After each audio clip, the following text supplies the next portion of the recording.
Hello everyone. Welcome back to Topical Economics.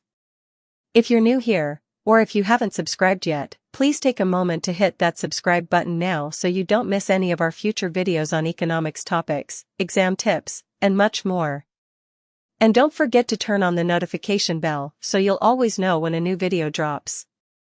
In today's video, we're diving into a key economics topic, differences in economic development between countries.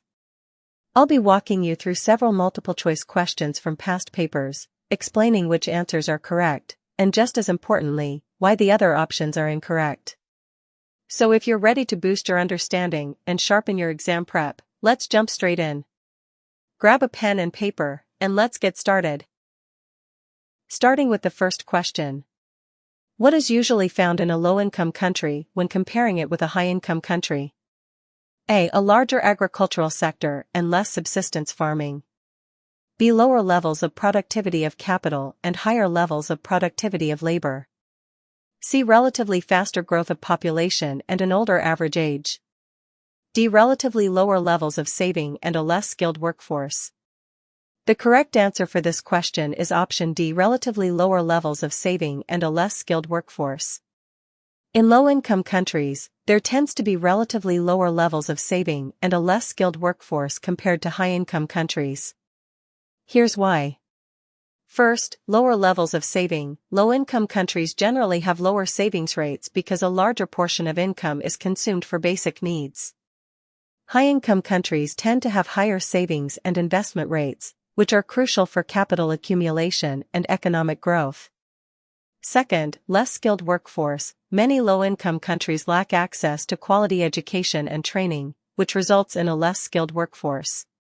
In contrast, high-income countries typically have more extensive education systems and greater access to skill-building opportunities, leading to a more skilled labor force.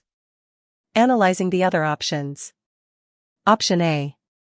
A larger agricultural sector and less subsistence farming is inaccurate because low-income countries typically have a larger agricultural sector due to their reliance on agriculture for livelihoods. However, subsistence farming is often still prevalent in low-income countries, as people rely on farming for their own survival rather than selling produce for profit. On the other hand, high-income countries tend to have a smaller agricultural sector and have transitioned to more industrialized and service-oriented economies. Next, option B. Lower levels of productivity of capital and higher levels of productivity of labor is generally the opposite of what we observe. In low-income countries, capital productivity is often lower because of outdated or insufficient infrastructure, limited access to technology, and lack of investment. However, labor productivity can be higher in high-income countries due to better education, technology, and capital investment. Low-income countries typically have lower labor productivity due to less skilled workers and fewer technological advancements. Lastly, option C. Relatively faster growth of population and an older average age is contradictory. Low-income countries tend to have faster population growth due to higher birth rates and younger populations. High-income countries tend to have slower population growth and older average ages because of lower birth rates and higher life expectancy. So, saying both faster growth of population and older average age in the same statement is inconsistent. Moving to the second question. In low-income countries, fewer girls than boys become skilled design engineers. What might explain this situation? A. Girls are only interested in low-wage jobs. B. Girls do not favor heavy manual work. C. Girls have fewer opportunities to complete higher education. D. It costs more for girls to be trained as design engineers. The correct answer for this question is option C. Girls have fewer opportunities to complete higher education. In many low-income countries, gender inequality in education is a significant barrier, particularly for girls. There are several reasons for this. First, cultural and social norms. In some cultures, girls face social pressure to prioritize domestic responsibilities or marry early, which can limit their ability to pursue higher education or technical training, especially in fields like engineering. Second, access to education. Even when educational opportunities are available, girls may have less access to resources, face higher rates of school dropout, or have fewer scholarships and financial aid options than boys. Third, structural barriers. In some low-income countries, there may be fewer schools, or schools may not provide equal access or encouragement for girls to pursue subjects like science, technology, engineering, and mathematics, STEM. These challenges contribute to the underrepresentation of girls in fields like design engineering, which require higher levels of education and specialized training. Analyzing the other options. Option A, girls are only interested in low-wage jobs, is incorrect and overly simplistic. There is no evidence to suggest that girls, as a group, are inherently interested only in low-wage jobs. Rather, the barriers to entry in higher-paying and skilled professions, like design engineering, are often social, educational, and economic in nature, not based on the inherent preferences of girls. It's important to recognize that structural inequalities, not personal interests, limit girls' opportunities. Next, option B, girls do not favor heavy manual work. This explanation stereotypes gender roles and is not a valid reason for the gender gap in design engineering. While engineering as a field can sometimes involve manual work, depending on the specific branch, design engineering itself often focuses more on creative problem-solving, innovation, and technical skills that do not necessarily require heavy manual labor. The lack of girls in engineering is more closely related to educational and societal barriers, not an aversion to manual work. Lastly, option D. It costs more for girls to be trained as design engineers is incorrect. The cost of education for design engineers generally does not differ based on gender. The issue is not the cost of training, but the access to education and the socio-cultural barriers girls face in pursuing fields like engineering. While certain expenses, such as school fees or transportation, may be more difficult for girls in low-income countries, the primary issue is typically a lack of opportunity and societal support rather than higher costs for female students. Moving to the third question. What is usually found in a developed country? A. A high GDP per head with a low level of employment. B. A high level of labor skills with a low level of car ownership. C. A high rate of adult literacy with a low level of poverty. D. A high rate of population growth with a low level of labor productivity. The correct answer for this question is option C. A high rate of adult literacy with a low level of poverty. In developed countries, the following characteristics are typically observed. First, high rate of adult literacy. Developed countries usually invest heavily in education, leading to high literacy rates among adults. Access to quality education is widespread, and adult literacy rates are often near 100%. And second, low level of poverty. Developed countries generally have lower poverty rates due to their higher levels of economic development, social safety nets, and wealth distribution. While poverty may still exist in some form, it is typically less severe and less widespread compared to developing countries. Thus, a high rate of adult literacy and a low level of poverty are typical characteristics of developed countries, making option C the correct answer. Analyzing the other options. Option A. A high GDP per head with a low level of employment is incorrect because, while developed countries tend to have a high GDP per capita, they usually also have relatively high employment levels, though not always. A high GDP per capita is often associated with a high level of employment, although there can be exceptions, such as during economic recessions or periods of high automation. However, low employment in developed countries is typically not a consistent feature, as most developed nations have systems to maintain high employment rates, such as unemployment benefits, job training, and labor market policies. Next, option B. A high level of labor skills with a low level of car ownership is incorrect because, while developed countries generally have a high level of labor skills, they do not typically have a low level of car ownership. In fact, car ownership tends to be higher in developed countries because people in these nations often have the financial means to own cars, and in many cases, cars are necessary for commuting in suburban or rural areas. High labor skills in developed countries are a result of advanced education systems and economic structures that emphasize knowledge-based industries. Lastly, option D. A high rate of population growth with a low level of labor productivity is incorrect because developed countries generally have lower population growth due to lower birth rates and higher life expectancy. Developed nations tend to have aging populations with lower birth rates, leading to slower population growth. Additionally, labor productivity in developed countries tends to be high, as they typically have advanced technology, efficient production processes, and well-educated workforces. The combination of high labor productivity and low population growth is more typical of developed countries. Moving to the fourth question. Which factor in the world's low-income countries limits their economic development? A. Balance of payments surpluses. B. High saving ratios. C. Large inflows of foreign investment. D. Rapid population growth. Correct answer for this question is option D. Rapid population growth.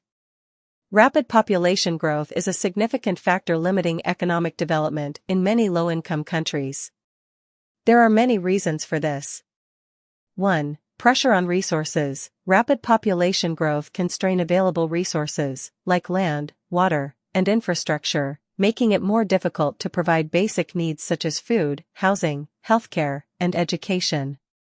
In countries with limited resources, this can result in widespread poverty and slow economic development.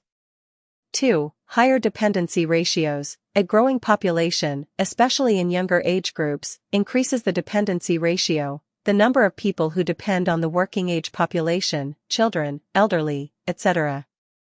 This can reduce the resources available for investment in capital goods, technology, and other areas that promote economic growth. 3. Limited access to education and health services. Rapid population growth can outpace the development of critical sectors like education and healthcare, leading to lower literacy rates, poorer health outcomes, and lower levels of human capital. This affects productivity and the long-term development potential of a country. 4. Environmental degradation. Rapid population growth in low-income countries can lead to overuse of natural resources, deforestation, soil erosion, and other environmental issues that further hinder economic development.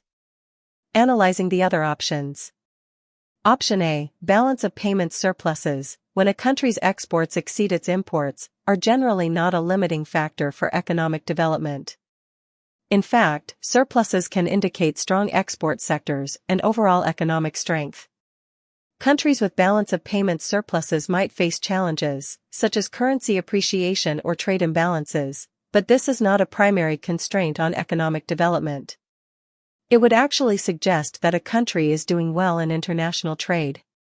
Next, option B. High saving ratios generally promote economic development, not limit it.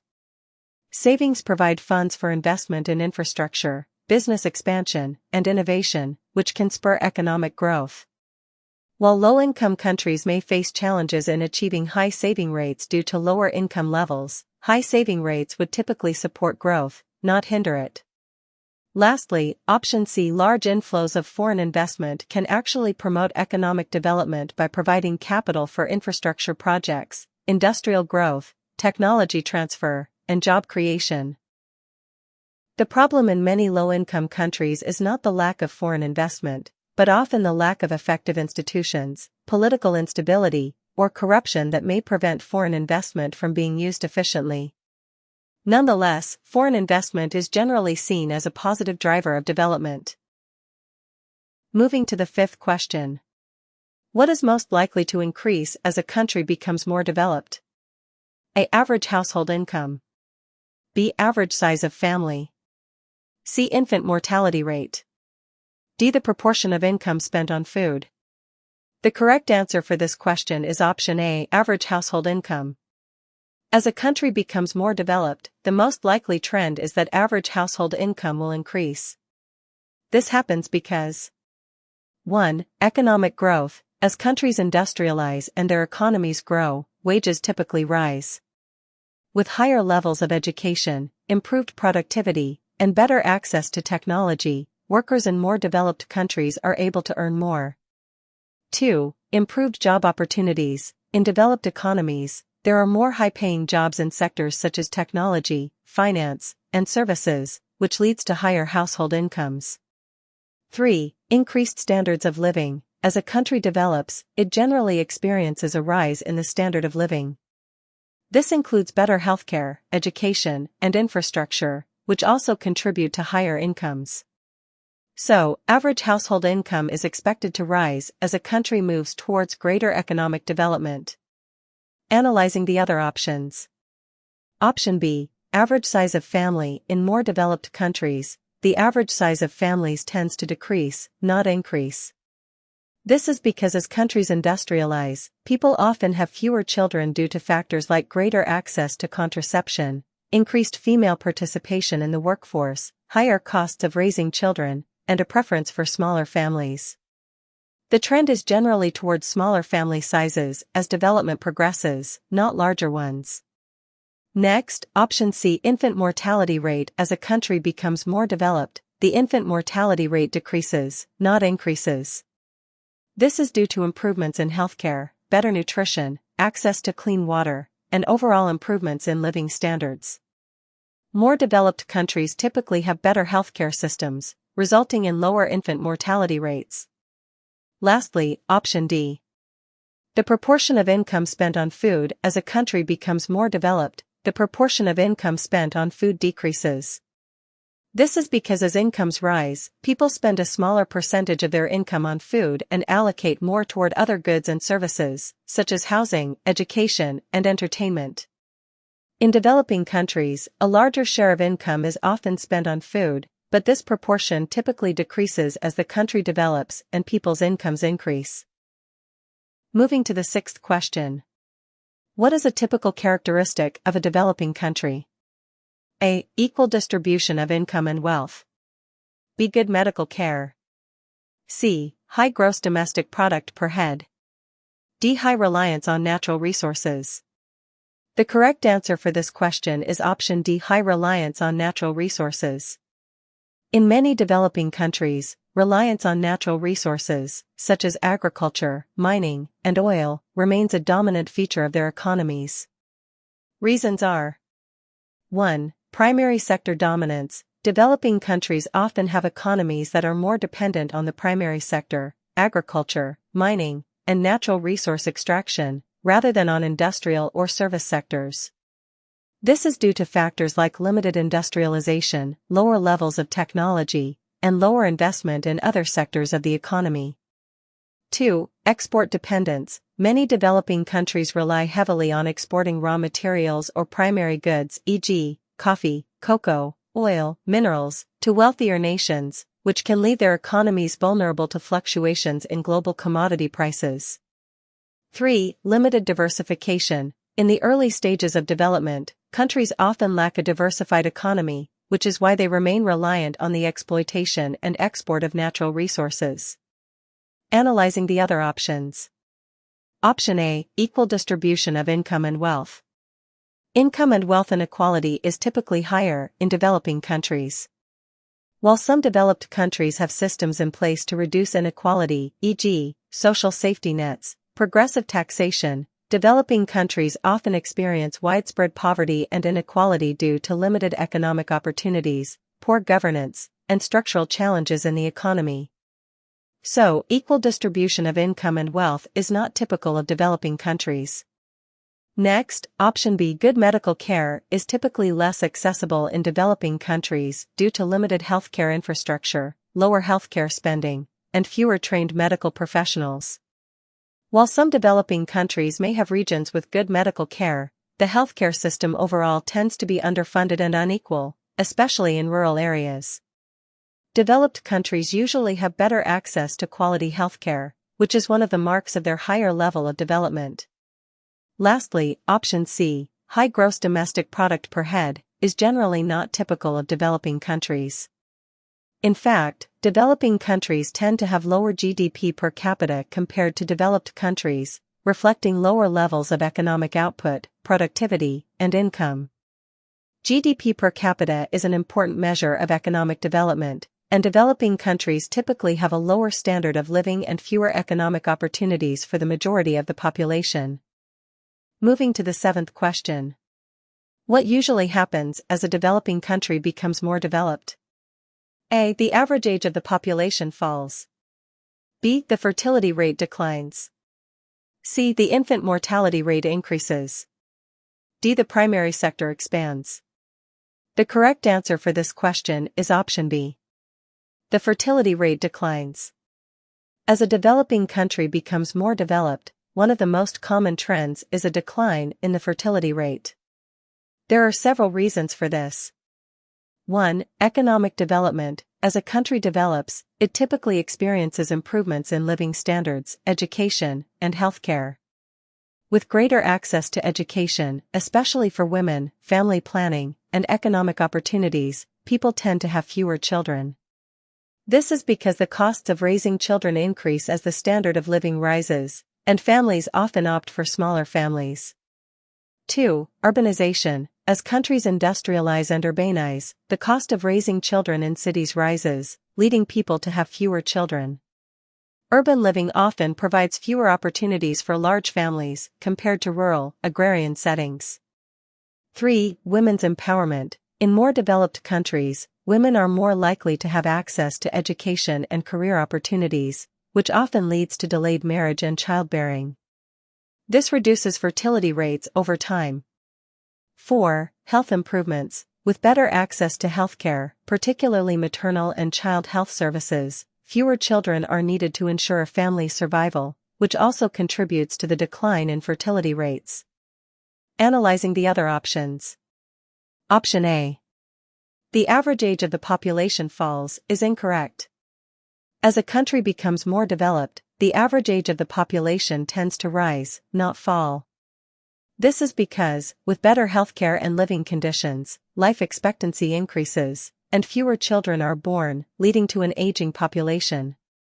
Developing countries often have younger populations, but as they industrialize and develop, they experience lower birth rates and higher life expectancy, resulting in a higher average age. Next, option C. The infant mortality rate increases is incorrect. As countries develop, they experience reductions in infant mortality due to improvements in healthcare, sanitation, nutrition, and overall living conditions. The availability of better prenatal and postnatal care, vaccines, and access to medical treatment generally results in a decrease in infant mortality as a country develops, not an increase. Lastly, option D. The primary sector expands is incorrect. As a country becomes more developed, the primary sector, agriculture, mining, etc., typically shrinks relative to the secondary, manufacturing, and tertiary, services, sectors. This is a pattern seen in the process of industrialization and economic diversification. People move away from agriculture as industrial and service sector jobs become more prevalent. Thus, as a country develops, its economy becomes less dependent on the primary sector and more reliant on manufacturing, services, and technology. Moving to the 8th question. A country's Minister for Agriculture said, "The biggest challenge the country faces is to develop irrigation so that we are not at the mercy of the weather for crucial export earnings." Which type of country is this most likely to be? A. Developed, exporting manufactured goods. B. Developed, exporting services. C. Developing, exporting primary commodities. D. Developing, exporting services. The correct answer for this question is option C, developing, exporting primary commodities. The ministers focus on irrigation to ensure stable agricultural production and avoid being at the mercy of the weather strongly suggests that the country in question is developing and heavily reliant on primary commodities, such as crops or raw materials, for export earnings. 1. Dependence on agriculture. Developing countries that are still heavily dependent on agriculture for export earnings often face challenges related to weather conditions, such as droughts or floods, which can affect crop yields and, consequently, their export revenues. To mitigate this risk, they need to develop irrigation systems and improve agricultural resilience. 2. Export of primary commodities. Many developing countries focus on exporting primary commodities like coffee, cocoa, cotton, grains, or other agricultural products. These countries often rely on weather-dependent sectors like agriculture, making them vulnerable to climate change and fluctuations in weather patterns. 3. Lack of infrastructure. Developing countries typically lack the advanced infrastructure for widespread irrigation systems, which makes it harder to manage agricultural output and ensures that they are vulnerable to unpredictable weather patterns. This is what the minister is likely highlighting: the need for irrigation systems to safeguard export earnings from the agricultural sector. Analyzing the other options. Option A. Developed, exporting manufactured goods. Developed countries that export manufactured goods are usually less dependent on agriculture for export earnings. These countries have diversified economies with well-established industries and manufacturing sectors. They may have advanced technologies for agriculture, but the primary challenge is not usually weather dependency for export earnings. Developed countries rely more on manufactured goods and technology exports, which are not as vulnerable to weather patterns. Next, option B, developed, exporting services. Similar to the previous option, developed countries that export services, such as finance, insurance, IT services, or tourism, would not face the kind of challenges described by the minister. Services are not subject to the same environmental or weather-related risks as agriculture, so irrigation would not be a primary concern for these countries. Lastly, option D, developing, exporting services. While developing countries can certainly export services, such as tourism, business outsourcing, or financial services, these economies are typically more reliant on primary commodities for export revenue in the early stages of development. Irrigation and agricultural issues are more likely to be a concern for countries that rely on agriculture as a key export, rather than those focused on services. Moving to the 9th question. Which change is most likely to be expected when an economy is developing? A. Birth rates increase rapidly. B. Poverty rates fall. C. Unemployment levels rise. D. The primary sector overtakes the secondary sector. The correct answer for this question is option B. Poverty rates fall. As an economy develops, poverty rates tend to fall over time, primarily due to the following factors. 1. Economic growth. As economies industrialize and diversify, they generate more income and wealth. This allows for the creation of jobs, better wages, and improved living standards, which directly reduce poverty. 2. Improved access to services. With development, there is usually better access to education, healthcare, and social services. This improves the quality of life for the population, helps lift people out of poverty, and reduces economic inequality. 3. Increased investment. Development often involves both domestic and foreign investment in infrastructure, industries, and technology, which leads to job creation and poverty reduction. 4. Rising living standards. As the economy grows, there is often a shift in income distribution, better social safety nets, and expanded opportunities for people in poverty to improve their economic situation. Analyzing the other options. Option A. Birth rates increase rapidly, is incorrect. In the early stages of development, birth rates tend to decline rather than increase. As countries industrialize and urbanize, factors such as improved healthcare, greater access to family planning, increased educational opportunities, especially for women, and changes in social norms typically lead to lower birth rates. So, birth rates generally decrease as development progresses, not increase. Next, option C, unemployment levels rise, is incorrect. While unemployment can rise in certain sectors during the transition to industrialization, especially as people move from agriculture to urban areas, unemployment generally falls over the long term as an economy develops. Development leads to the expansion of industries, better job opportunities, and a shift from agricultural to industrial and service sector jobs, which tends to reduce overall unemployment rates. Lastly, option D. The primary sector overtakes the secondary sector, is incorrect. As economies develop, they tend to move from being heavily reliant on the primary sector, agriculture, mining, etc., to the secondary sector, manufacturing, construction, and tertiary sector, services. The secondary sector typically grows as economies industrialize, and the primary sector shrinks in terms of its contribution to GDP. So, the primary sector does not overtake the secondary sector in a developing economy, rather, the importance of the secondary sector increases as the economy matures. Moving to the 10th question. Which feature is found in a developed country rather than a developing country? A. High levels of rural to urban migration. B. Highly organized international financial markets. C. Low proportion of workforce in service industries. D. Low school leaving age. The correct answer for this question is option B. Highly organized international financial markets.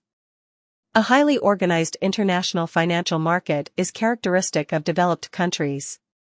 There are several reasons for this. 1. Sophisticated financial infrastructure. Developed countries tend to have advanced financial systems that are deeply integrated into the global economy. These include well-established stock exchanges, financial institutions, banking systems, and access to international capital markets. Such financial markets support the trading of securities, bonds, currencies, and commodities on a global scale. 2. Global financial hubs. Many developed countries, such as the US, the UK, Japan, and Germany, are home to global financial hubs, like Wall Street in New York or the City of London, that facilitate complex financial transactions and investments worldwide. 3. Regulated markets. In developed countries, financial markets are highly regulated to maintain stability and prevent fraud. These regulations ensure smooth functioning and trust in the system. Analyzing the other options.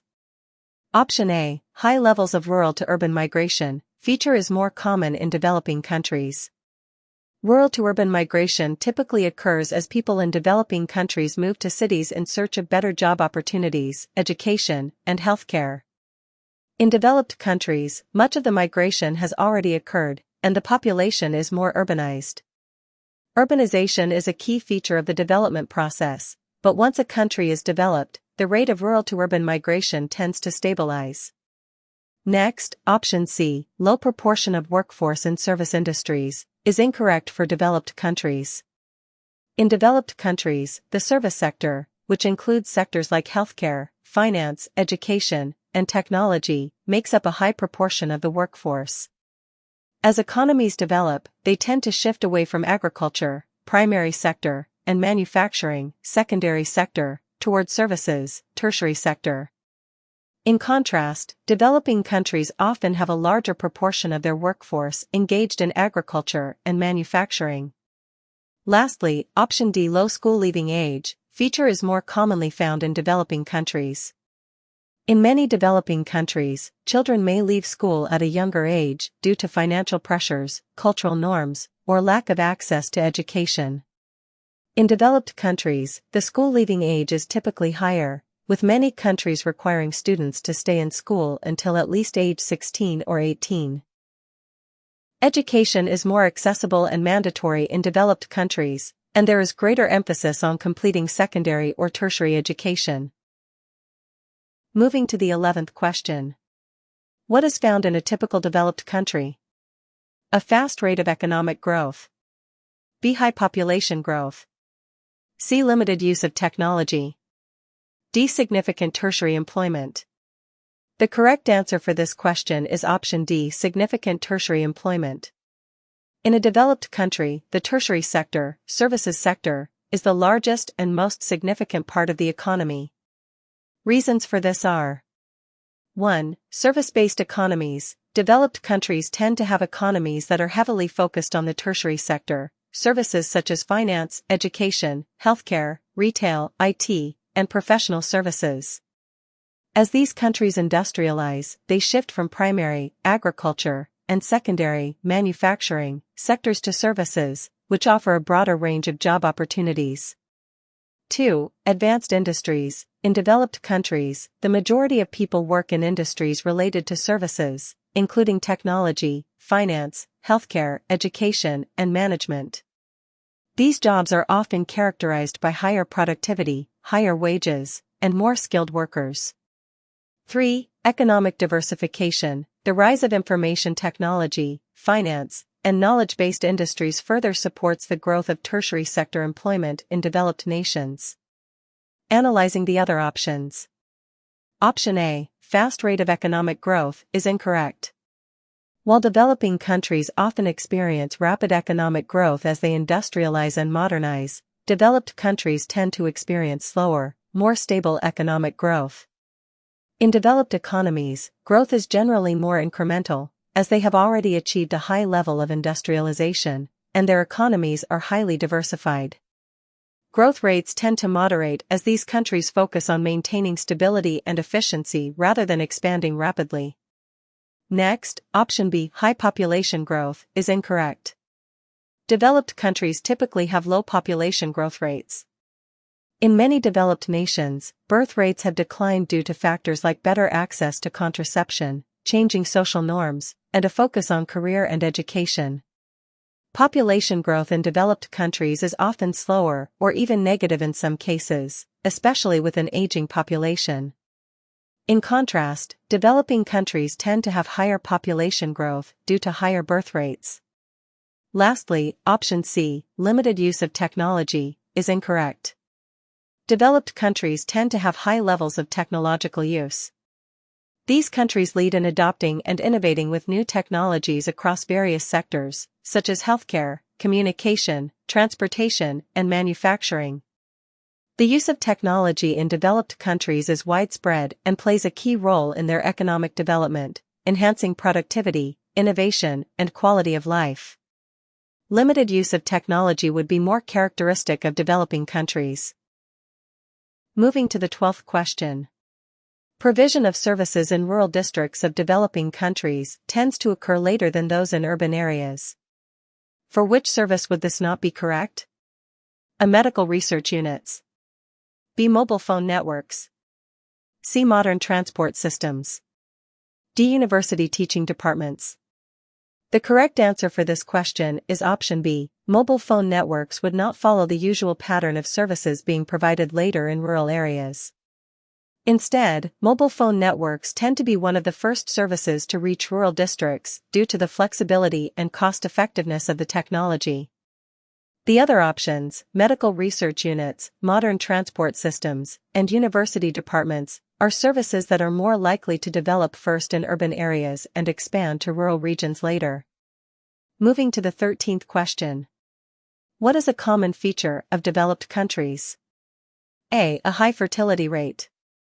B. A low population. C. High net emigration. D. Low birth rates. The correct answer for this question is option D. Low birth rates is the most accurate feature of developed countries. As these countries industrialize and urbanize, fertility rates tend to decline due to factors like improved healthcare, access to family planning, and lifestyle changes. The other options describe features that are either not typical or more commonly associated with developing countries. Moving to the 14th question. Which characteristic do developed and developing economies have in common? A. Participation in international trade. B. High birth rates and high death rates. C. Rapid economic growth. D. Stable financial conditions and institutions. The correct answer to this question is option A. Participation in international trade is the characteristic that is common to both developed and developing economies. Both types of economies are involved in global trade, although the nature and scale of that trade may differ. The other options describe characteristics that are more specific to either developed or developing countries. Moving to the 15th question. What is likely to show that a country has a rising level of economic development? A. A reduced inflation rate. B. A reduced national income per head. C. A reduced provision of healthcare, merit good. D. A reduced unemployment rate. The correct answer for this question is option D. A reduced unemployment rate. A reduced unemployment rate is a strong indicator that a country's economic development is rising. Reasons are: 1. Economic growth and job creation. As a country develops economically, it typically experiences growth in industries, services, and infrastructure. This leads to more job opportunities and a reduction in unemployment. As more people enter the workforce, the economy becomes more productive, which is a sign of economic development. 2. Increased investment. Rising economic development is often accompanied by higher investment in both public and private sectors, which leads to business expansion and the creation of more jobs. As more businesses thrive and new industries emerge, unemployment tends to fall. 3. Improved standard of living. Lower unemployment is directly associated with better income levels, higher employment rates, and greater overall productivity, all of which reflect improvements in the economic development of a country. Analyzing the other options. Option A. A reduced inflation rate. While a reduced inflation rate can be a positive economic indicator, it is not directly related to a rising level of economic development. Inflation can fluctuate for various reasons, e.g., changes in demand, government policy, or global economic conditions. A moderate inflation rate is often associated with a growing economy, but low inflation alone does not necessarily indicate economic development. In some cases, very low or negative inflation, deflation, can signal economic stagnation. Next, option B. A reduced national income per head, or GDP per capita, would indicate an economic decline, not rising development. Economic development is typically measured by increases in GDP per capita, national income per head, as it reflects the improvement in the standard of living and economic productivity of a country's population. A decrease in national income per head is a sign of a contraction or recession. Lastly, option C. A reduced provision of healthcare, merit good, would be a sign of economic decline or a worsening social policy, not rising economic development. As a country develops, one of the expected outcomes is improved access to healthcare and other merit goods like education, sanitation, and social services. Reduced provision of healthcare would indicate the opposite of economic development and improvement in living standards. Thank you all for watching this video. I hope you found the content insightful and that it gave you a clearer understanding of how and why economies develop at different rates. If you enjoyed this video and want to learn more about key economic topics, don't forget to like, subscribe, and hit the notification bell so you never miss an update from us here at Topical Economics. If you have any questions or thoughts, feel free to drop them in the comments below. Remember, economic development is a complex and fascinating subject, and there's always more to explore. So stay curious, and I'll see you in the next video. Until then, take care, and keep learning with Topical Economics.